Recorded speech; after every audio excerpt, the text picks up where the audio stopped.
Hey folks, it's Ardwulf. Welcome. Today we're going to do a quick unboxing, and today we're going to have something that I don't even own.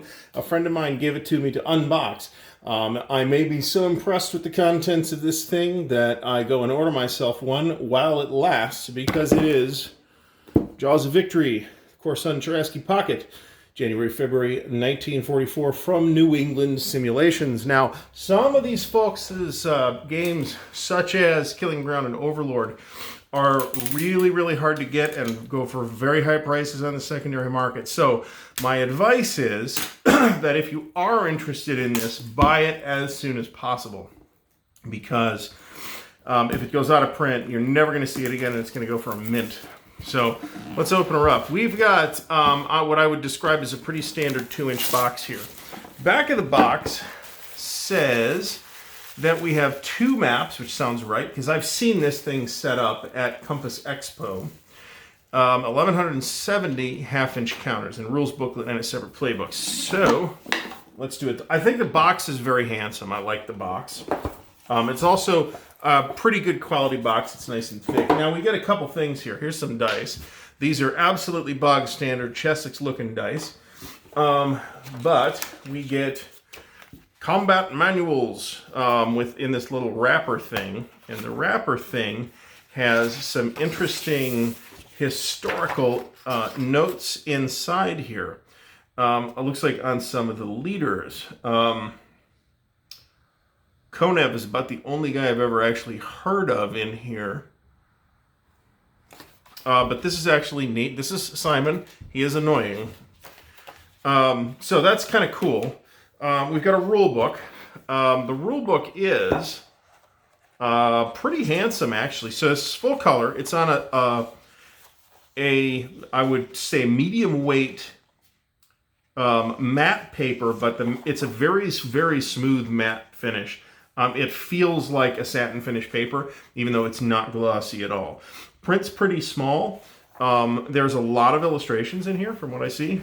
Well, there's a fair number of illustrations. Get your reading glasses out, because you got to read the counters, and they're about life-size counters in here. Looks like we got about 32 pages.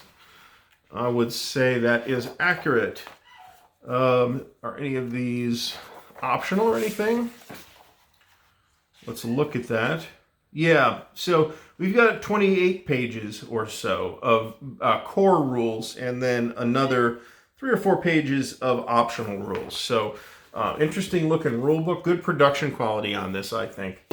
And then we have a playbook. The playbook is also just 28 pages.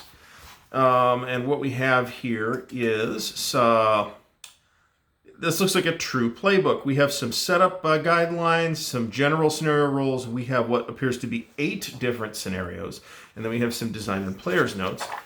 Is there a detailed example of play? Yes, there is. So that's good. Whoever's doing the layout, I really like it. It's old school, and yet feels fairly modern. 3 columns always makes me think of SPI. And in fact, we might see another thing that is a callback to SPI here in a minute. We got some good amount of design and player's notes. I am going to, while I have this thing in my possession, I am going to do as much as I can to take a closer look at it. Because like I said, if any NES game, if you want it, you get it right away. And I don't think this is going to last all that long. This is, of course, a descendant. The system is one of the many descendants of the Victory in the West series, the old SPI series. So we got some play aids here. We have a Soviet player card.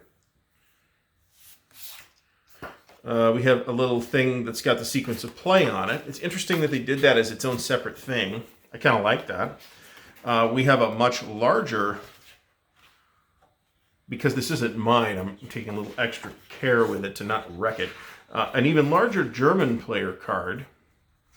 We have a CRT on its own card. So it looks like the intention here, but with both the CRT and the TEC, is that the backs are blank so that you're going to put this on your table and not pick it up. Here is an expanded sequence of play. That's rather nice as well. It's nice that they have both of them. So and these are on what I'd call, again, medium weight cardstock, but it's got a good feel to it. It's got a very smooth finish. Very pleased with the paper quality. We have this 3-panel fold-out game turn record track. Looks like there are 25 turns, and it does look like there's one turn per day, January 25th through February 18th. Reinforcement schedules are on here, which is useful because you can just sit with this in front of you, put out the reinforcements, and put them on the card. I like that. That's good, thoughtful display design, which, sometimes we don't always see. That's a handsome piece of work. All right, now we're getting into counters. We have this half sheet of counters, and we have 1, 2, 3, 4 sheets of counters. Now, this is super interesting, okay? And you may have recalled that I said there would be something else that calls back to SPI. These counters do as well. These counters have a real similar sort of satin finish to the paper that they used on the rule book. Not quite the matte that you'd get from SPI, but this is the closest that I've seen in a long time. I think these counters are very handsome. They are half-inch counters on a brown core stock that is quite thick.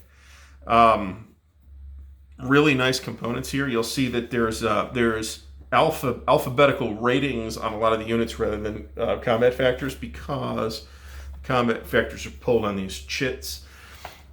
I don't know exactly how it works, but I know it's reminiscent of the old Victory in the West system. The system for which we saw Sicily race for Messina and Patton's Third Army, and there was at least one other one that SPI did, and a variety of different publishers have tried to revive that system. It's got a decent following. Here are Soviet units. Look at this. So we have different colors for the Soviet units based on the front. So this is 1st and 2nd Ukrainian. That's very interesting.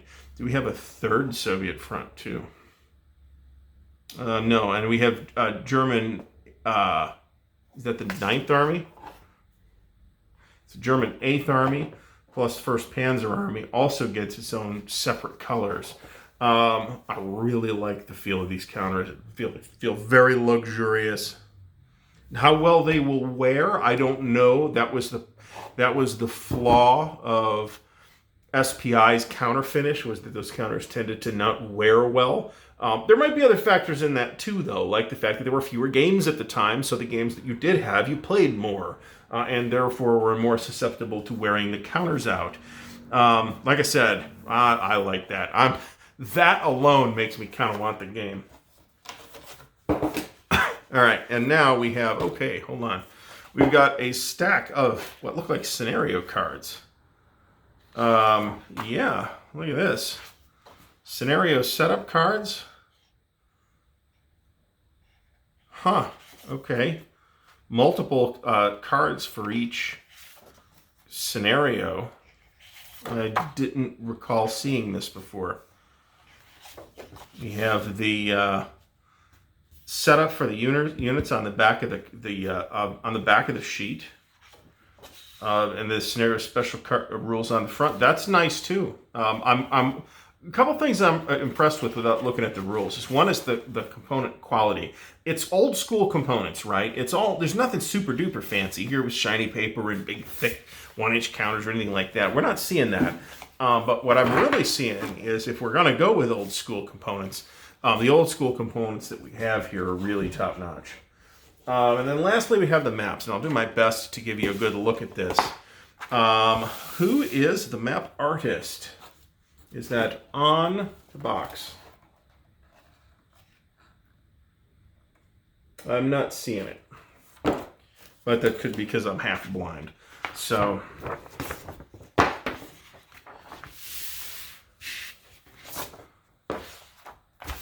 here's Cherasky up here. The maps are pretty handsome, I think. I won't say they're like stunningly gorgeous. Here we go. Here's the credits. Milt Janoski game design, game development by Mark Hinkle and Milt Janoski, graphic design by Mark Hinkle.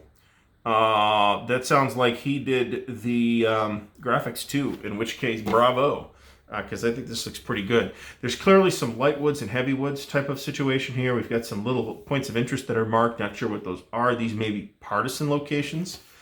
We've got Corsun down here. I'm not sure if you can see it. The map paper is, again, it's a matte paper, but it feels like a satin finish because I think it's a really high quality matte paper rather than a satin paper per se with a coating on it. It doesn't feel like it has a coating on it. We get some breakdown boxes for second Ukrainian front here. The map is like, this is quite an old school map, but that doesn't bother me. I like old school production values in most cases. And then we have a second map here as well. So what I will probably see if I can do is actually see if we can get this thing played. That would be awesome. Then again, this does look close enough to, there's Uman. Now I know that came up in our third winter game. We also got a little card in the box with some errata on it. So that's not too bad. Looks like just the setup cards, in fact. Very handsome game. What is probably a better idea if you want to try this system is to run down one of those 3 old S&T games. Sicily, the Race for Messina, Patton's Third Army, and for the life of me, I cannot remember what the other one was. But it didn't have a magazine cover as ugly as the one for Patton's Third Army, I can tell you that. And to try the system out there, because you can generally get old S&T games for $25 or less.